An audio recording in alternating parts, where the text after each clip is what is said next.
আজকে দেখাবো কিভাবে বোতল সিগারেট খায়। মানে বোতল কিভাবে সিগারেট খায় সেটা আমরা দেখাবো। আমরা আগে শুনছিলাম যে এক টানে বিড়ি খাওয়া, সেই জিনিসটা দেখাবো। এই দেখেন এক টানে কিন্তু বিড়ি খাবে। এই দেখেন আপনারা এদিকে লক্ষ্য রাখেন কিভাবে বোতলটা বিড়ি খাচ্ছে, কিভাবে বোতলটা বিড়ি খাচ্ছে।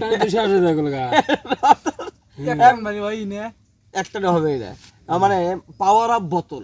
বোতল যে পাওয়ার, একটা মানুষ কিন্তু কখনোই একটানে একটা সিগারেট খাইতে পারবে না, কিন্তু এই বোতলটা কিন্তু একটানেই শেষ হওয়ার পথে। এই দেখুন একটানে কিন্তু শেষ হয়ে গেছে। আমরা হালকা একটু রাখছি, এটা ভাটা হয়েছে, এটা বর্তমান ইট ভাটা। আপনারা দেখতে পারলেন আজকের ভিডিওটা, মানে একটানে কিভাবে বিড়ি খায় আর বোতল কিভাবে বিড়ি খায়। ভিডিওটা কেমন লাগলো? একটা হাসি দাও।